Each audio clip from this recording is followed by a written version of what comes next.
right. Thank you, everyone. Thank you for showing up today in the Miracle Work class. Thank you so much for this moment that we remember actively and come into the quiet space of our minds. In fact, to experience some communication, because that's what we're here for. Just to experience that. That would be such a relief, wouldn't it?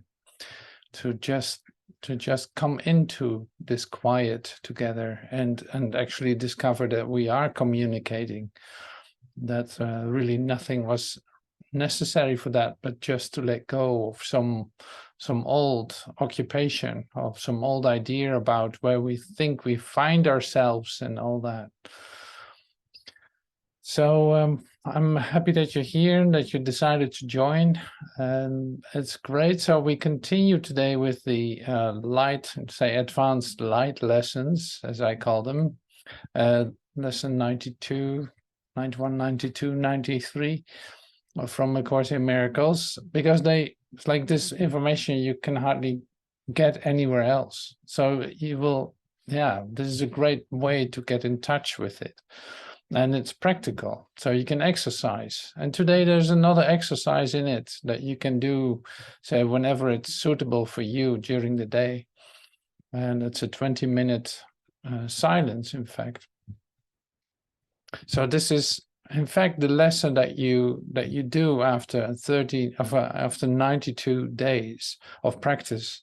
So you start with the first lesson, that nothing what you see means anything, and all these ideas after that. It's like the whole undoing takes place in the first 4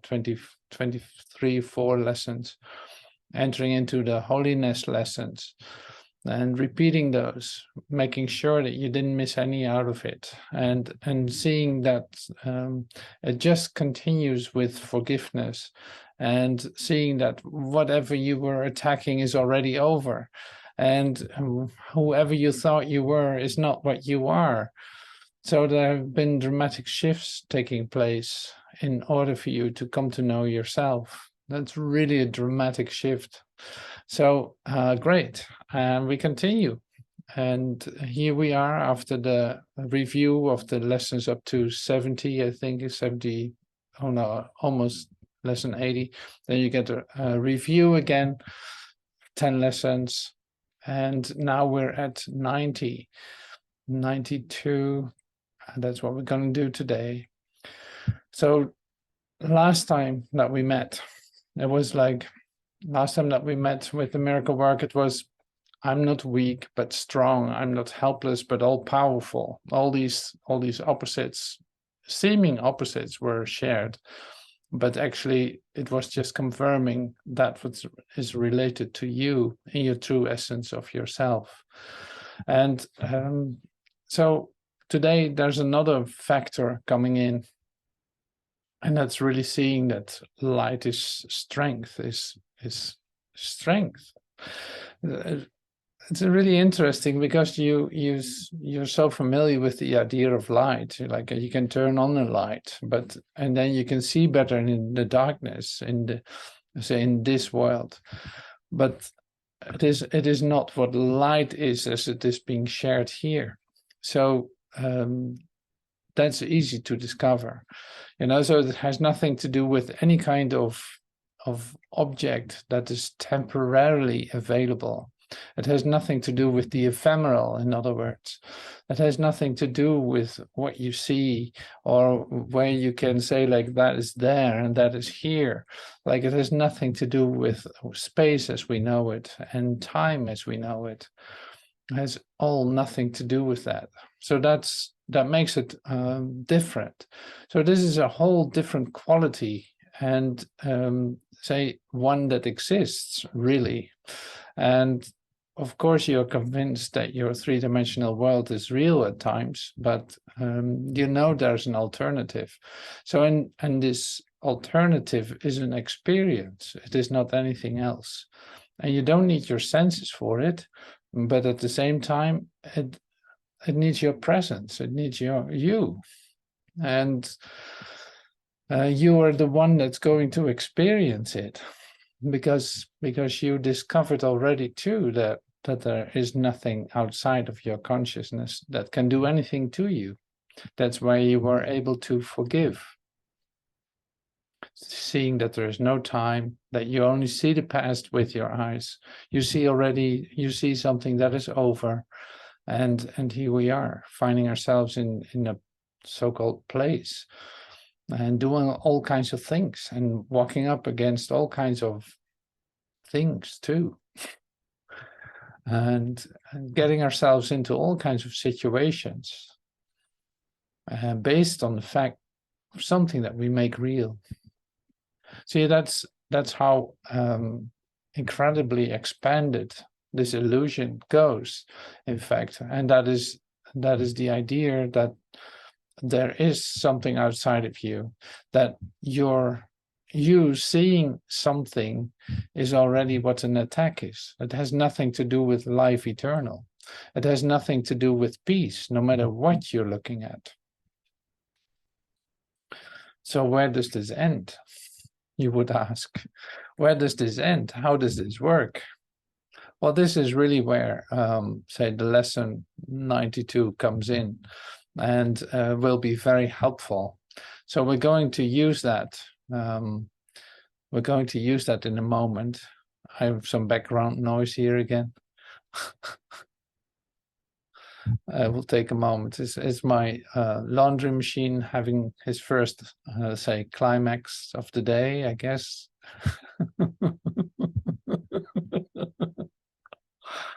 Well, that was a good one. That's great. Yes. All right, so I'm going to pop up the screen with all the ease that I can show that off with.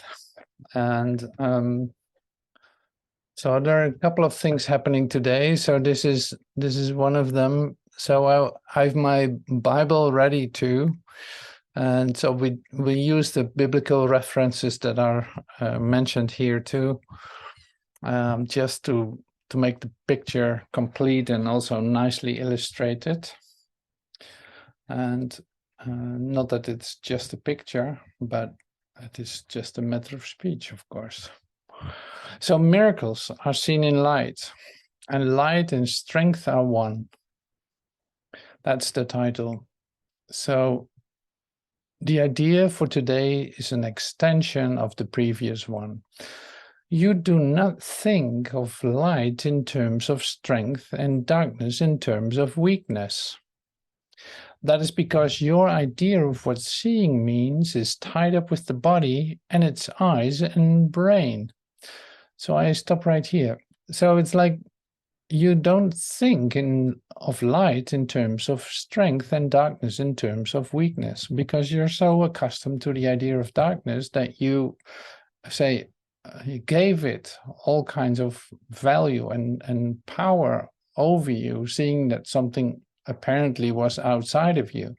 So that's why you see it as very powerful darkness. It can really do something to you. It's like hiding itself around the corner, and it might come to get you, something like that. So you, as a human being, you certainly live the whole time in fear, afraid that something might be going to happen, and you wonder where it originates. And you give it all this power over you. So here, and then in our new experience of light, you don't seem to think of light in terms of strength. It's something you have to get acquainted with, because like the whole idea of light is related to an idea of that you don't know. In fact, you offer yourself, you see yourself as vulnerable and open and receptive. That is not the typical idea a human being has about strength, while it totally is. You know, defenselessness, yeah, open, receptive, all that. It doesn't sound like you can win a war with that, so to speak. So you do not think of light in terms of strength and darkness in terms of weakness. That is because your idea of what seeing means is tied up with the body and its eyes and brain.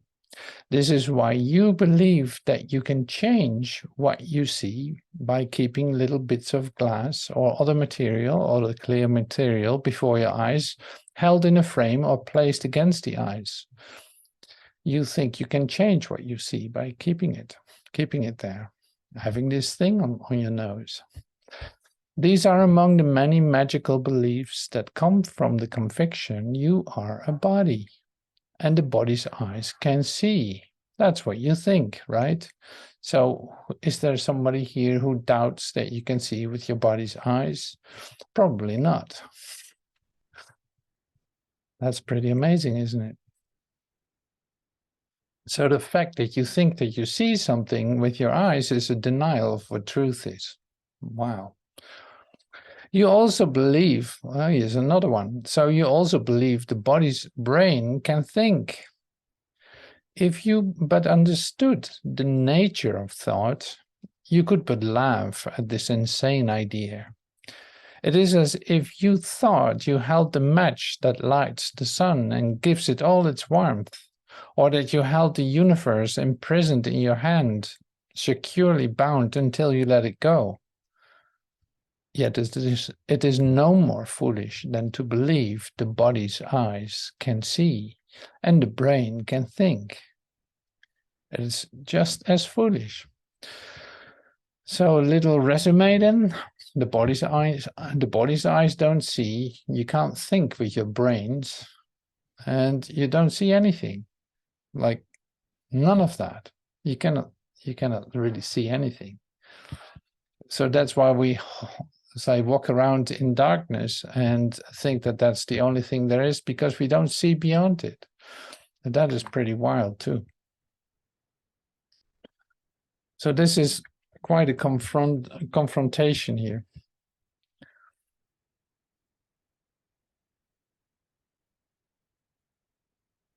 So L3, you continue. It is God's strength in you that is the light in which you see, as it is his mind with which you think.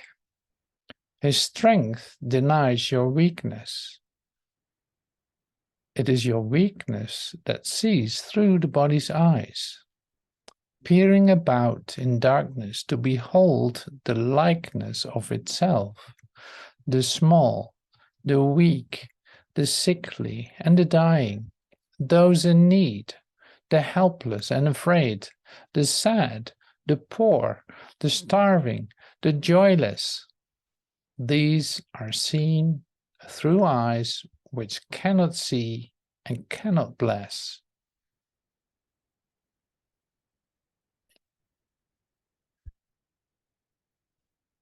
So here's one biblical reference. So that's an interesting one too, from Jeremiah. Hear this now, O foolish people, without understanding, who have eyes and see not, and who have ears and hear not. Foolish people. I love it. I love it. It is your weakness that sees through the body's eyes, peering about in darkness to behold the likeness of itself.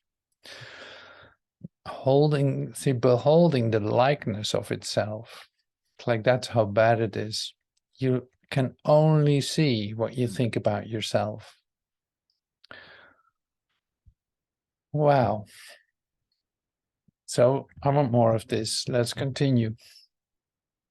Strength overlooks these things by seeing past appearances.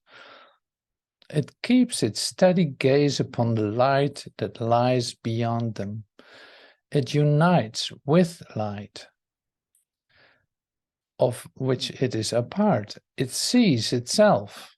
It brings the light in which yourself appears. In darkness you perceive a self that is not there. Strength is the truth about you.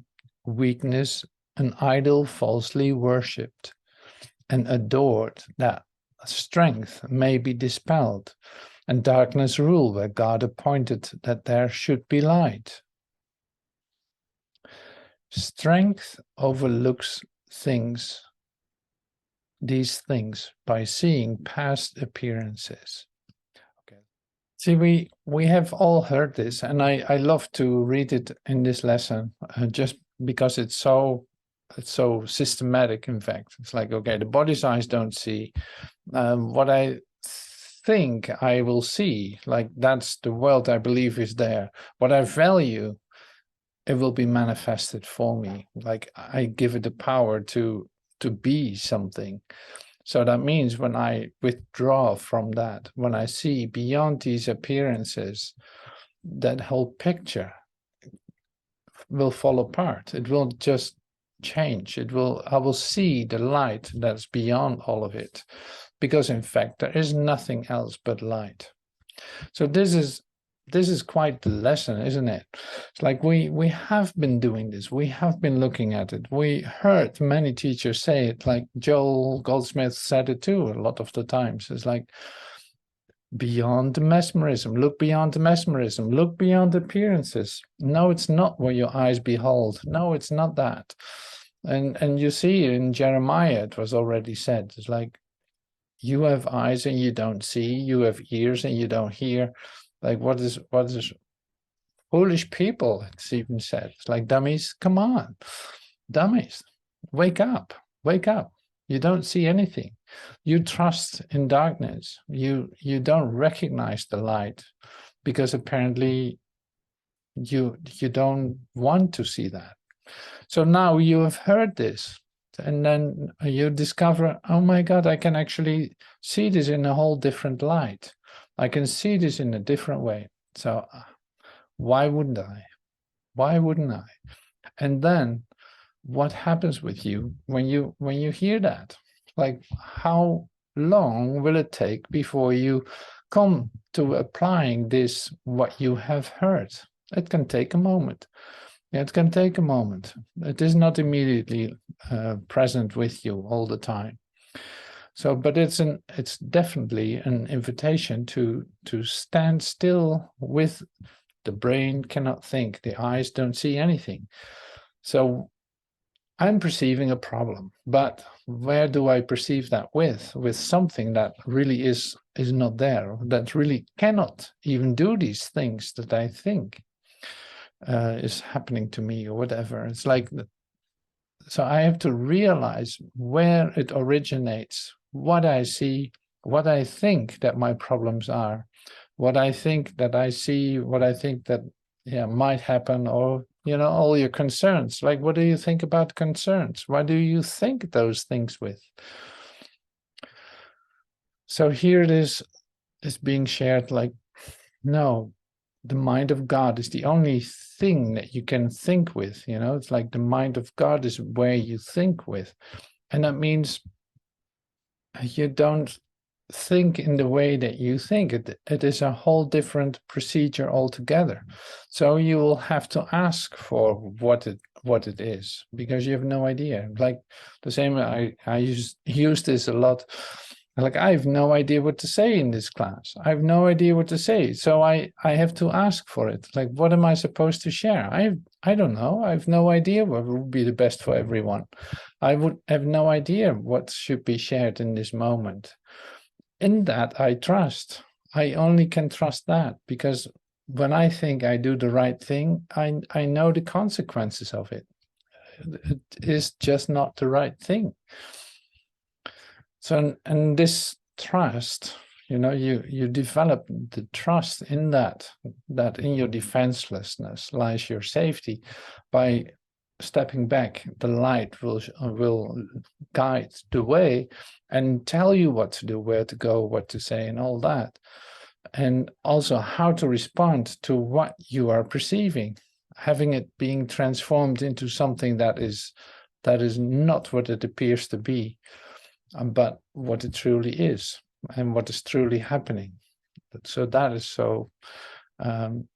a real constructive idea, that's really helping. So here it says in L5,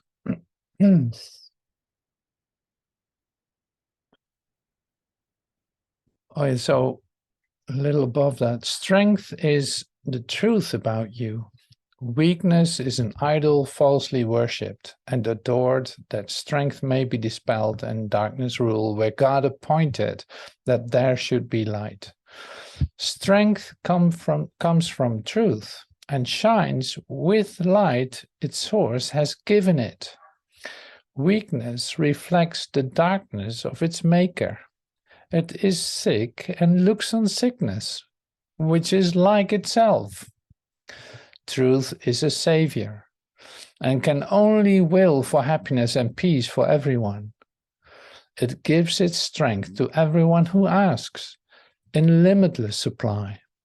It sees that lack in anyone would be a lack in all, and so it gives its light that all may see, and benefits as one. Its strength is shared, that it may bring to all the miracle in which they will unite in purpose and forgiveness and in love. Weakness, which looks on darkness, cannot see a purpose in forgiveness and in love. It sees all others different from itself, and nothing in the world which it would share. It judges and condemns, but does not love. In darkness it remains to hide itself and dreams that it is strong and conquering, a victor over limitations, which grow in darkness to enormous size. It fears and it attacks and hates itself, and darkness covers everything it sees, leaving it dreams as fearful as itself. No miracles are here, but only hate. It separates itself from what it sees, while light and strength perceive themselves as one. So strength comes from truth and shines with light its source has given it. And weakness reflects the darkness of its maker. Strength comes from truth and shines with light its source has given it. Okay, so we continue with L7. The light of strength is not the light you see.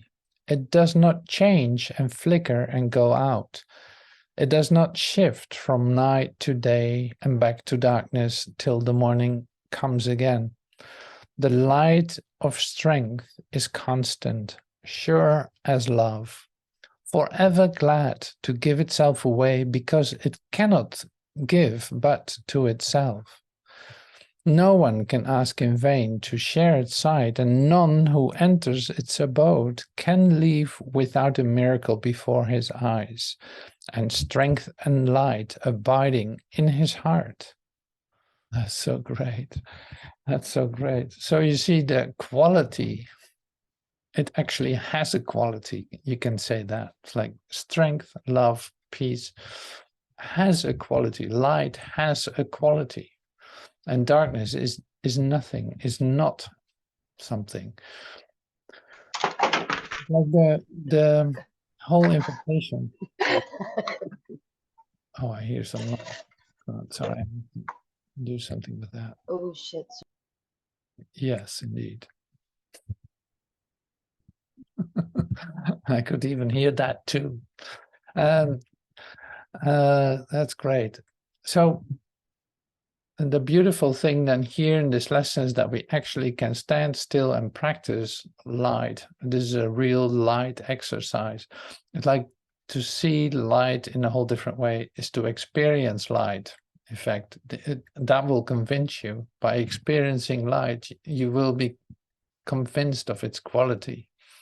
See, and that's something that you cannot think. Like you literally come to the limitations of your intellect and your thinking because you see that the brain can't think, or so you cannot think yourself into light. You cannot do anything with the means as a human being to come to an enlightening experience. There's nothing that will work because it was all based on darkness, on a weak and say changing thing. So here we come in our say recognition of light. In fact, we enter into our enlightenment, literally to come to this experience. There's no other way, if you know what I mean. It's like there's no other way to experience this. And you could really call that a miracle, to be lifted out of your humanhood, hovering about in darkness, and entering into the light. So that's what we're going to practice today. There will be some more instruction, and we will take a moment after that to be quiet. But see, the thing is that it is always, no, it's not this. It's not the human thinking. No, it's not what you see with your eyes. No, it's not what you think about it. No, it's not this, not that, and all this. No, it's not something that changes. No, it's constant. It is always with you. It is certain as can be. Like it is your certainty. The light is your certainty. That's why it's so crucial and so important to practice it. And yeah, amazing. We found an exercise where we can actually practice that with, you know. It's pretty rare. I don't know any other book where this is so much practice as here. It's like continuously there are light lessons exactly pointing out, like, this is what you do. This is the tendency that you have. Totally useless. Let go. It's not going to work like that. And kaboom, you have one experience of light, and you're completely certain that that's so much better than the thing that you could think of. So that's so great about this. And that's just the start of it all. It doesn't end there. You know, there's always more. The strength in you will offer you the light and guide your seeing. So you do not dwell on idle shadows which the body's eyes provide for self-deception. Strength and light unite in you, and where they meet, yourself stands ready to embrace you as its own. Such is the meeting place we try to find and rest in. For the peace of God is where yourself, his Son, is waiting now to meet itself again and be as one. Let us give 20 minutes twice today to join this meeting. Let yourself be brought unto yourself. Its strength will be the light in which the gift of sight is given you. Leave then the dark a little while today, and we will practice seeing in the light, closing the body's eyes and asking truth to show us how to find the meeting place of self and self, where light and strength are one. After the morning meeting, we will use the day in preparation for the time at night when we will meet again in hope and trust.